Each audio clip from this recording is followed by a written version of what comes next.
भोपाल से भावना का सवाल है। ये कह रही हैं कि इनके पापा को एजेंट ने बिना किसी जानकारी के जो है एक यूलिप प्लान दे दिया है, क्या हम रिफंड पा सकते हैं? हालांकि इन्होंने ये नहीं बताया कि कितने समय पहले जो है इन्होंने ये यूलिप प्लान लिया था।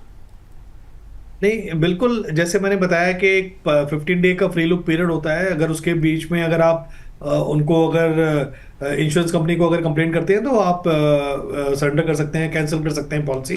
बट अगर यूलिप एक ऐसा प्रोडक्ट है मैम कि it is a market linked, ULIP का मतलब होता है यूनिट लिंक्ड इंश्योरेंस प्लान। तो इसमें मिनिमम लॉक इन 5 साल का होता है। तो अगर मान लीजिए आपने पहला प्रीमियम दे दिया है और फ्री लुक पीरियड निकल गया है, तो और अगर आप मिस सेलिंग प्रूव नहीं कर पाते हैं इंश्योरेंस कंपनी को, तो आप आपके पास दो विकल्प हैं। एक तो या तो आप 5 साल तक प्रीमियम दीजिए और 5 साल के बाद फंड की जो वैल्यू होगी आपको मिल जाएगी। दूसरा विकल्प है कि आप अगले फ्यूचर प्रीमियम नहीं देना चाहते हैं तो फ्यूचर प्रीमियम मत दीजिए। आपका जो प्रीमियम है वो डिसकंटिन्यूड फंड में चला जाएगा, यानी डेट फंड में चला जाएगा, और 5 साल के बाद आपको जो भी ग्रोथ होगी उस फंड में 5%, 6% जो भी होगी, आपको पैसा बढ़ के 5 साल बाद मिल जाएगा।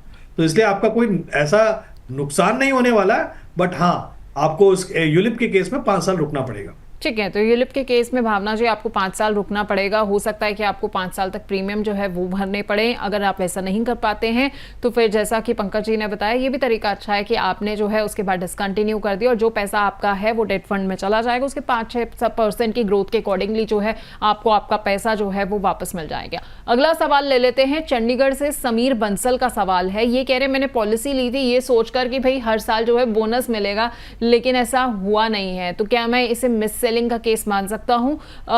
पंकज जी, बहुत ज्यादा जो है मुझे लगता है इंश्योरेंस के अगर हम ऐसे ही और शोज करते रहे तो इसी तरीके से सवाल बहुत मिस सेलिंग से रिलेटेड आते जाएंगे। तो इसे भी हम मिस सेलिंग ही मानेंगे, क्योंकि कहीं ना कहीं एजेंट जो है वो उसने कह दिया कि भाई आपको हर साल बोनस मिलेगा, ऐसा तो हो ही नहीं रहा इनके साथ।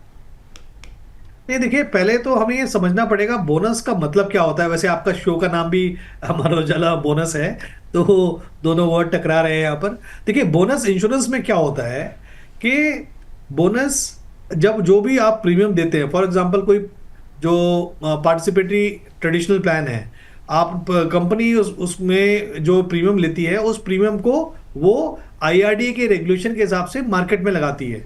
मार्केट में लगाती है मतलब हो सकता है वो 70-80% डेट इंस्ट्रूमेंट्स में लगाएगी, bonds, debentures, government security, central government securities में लगाएगी, और फिर कुछ पैसा आपका इक्विटी में भी लगा सकती है depending on investment objective of the insurance company. अब जब इस हर साल इस तरह से जितना भी प्रीमियम कलेक्ट हुआ उसमें जितनी एक्स्ट्रा इनकम हुई, क्योंकि हो सकता हो क्योंकि डेट मार्केट में, इक्विटी मार्केट में उतार चढ़ाव होते हैं, इंटरेस्ट रेट बढ़ते घटते हैं, इक्विटी मार्केट ऊपर नीचे घटता बढ़ता है, तो हो सकता हो किसी साल 8% की ग्रोथ हो, किसी साल 6% की ग्रोथ हो। तो कंपनी, इंश्योरेंस कंपनी हर साल प्रॉफिट के हिसाब से बोनस को डिक्लेयर करती है। ठीक है, तो अगर किसी कंपनी ने किसी एक साल में बोनस नहीं दिया तो इसका यह भी रीजन हो सकता हो कि उस साल हो सकता हो कंपनी को प्रॉफिट ना हुआ, पर ऐसा होता है नहीं। ठीक है, तो बोनस डेफिनेटली कम हो सकता है, ज्यादा हो सकता है, पर जीरो नहीं होता है अभी तक मेरी नॉलेज में। ठीक है, तो बेसिकली ये पंकज जी मान लिया जाए कि बोनस जो है ऐसा नहीं है कि अगर एक साल पहले आपको 1 लाख का मिला था तो अगले साल भी 1 लाख का आएगा, वो बढ़ भी सकता है, कम भी हो सकता है। तो अगर एजेंट ने कहा है कि नहीं बोनस मिलेगा और आपको बोनस नहीं मिला है, इसका मतलब है कि उसने स्कीम के कोई फीचर्स को छुपाया है, कुछ आपको ढंग से पूरी बात नहीं बताई है, हो सकता है उसमें बोनस का ऑप्शन ही ना हो। ठीक है, हो सकता है तो मिस सेलिंग का भी केस बनता है इसमें।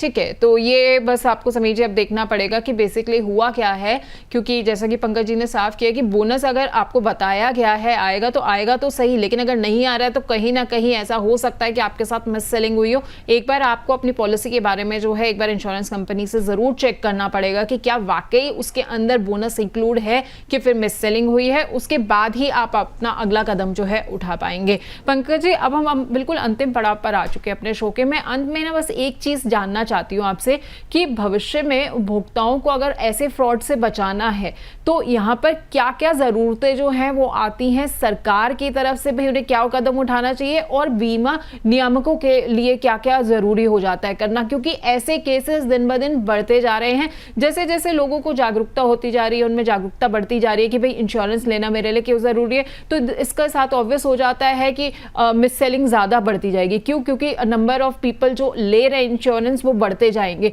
तो ऐसे में क्या क्या कदम उठाने की सख्त जरूरत हो जाती है कि ताकि मिस सेलिंग को कंट्रोल किया जा सके? बहुत बहुत अच्छी बात कही आपने।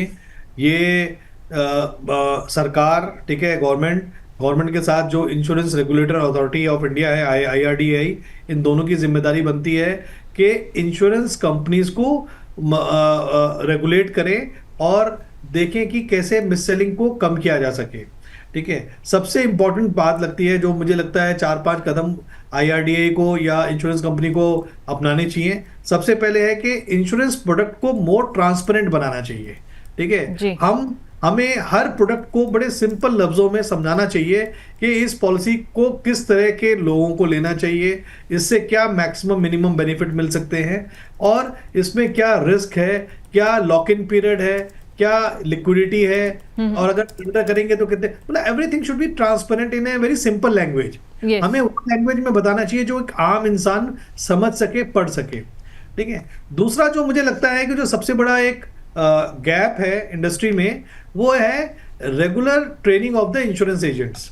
ठीक है, अगर आप इंश्योरेंस एजेंट्स को ढंग से, ठीक है, आप इन्वेस्टमेंट की कंसेप्ट समझाएंगे, तो मुझे नहीं लगता, मैंने अपने कैरियर में इतनी इंश्योरेंस पॉलिसी सेल करी हैं, एडवाइस करी हैं, एक दो को छोड़ के हमेशा लोगों ने अप्रिशिएट किया है कि नहीं, हाँ मेरे लिए ये नीड है।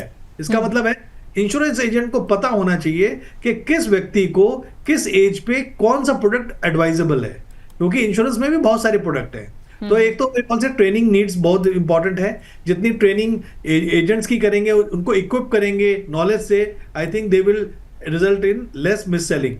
और जो सबसे इंपॉर्टेंट चीज है, अगर हम देखें, अगर आपने एक वर्ड सुना होगा, म्यूचुअल फंड सही है। ठीक है, म्यूचुअल फंड इंडस्ट्री ने एक कैंपेन चलाया पिछले 5 साल में, 8 साल में। ठीक है, उनकी जो रेगुलेटरी बॉडी है एमफी ने, और उसको आज सबके मुंह पे ये है, हाँ इंश्योरेंस म्यूचुअल फंड सही है।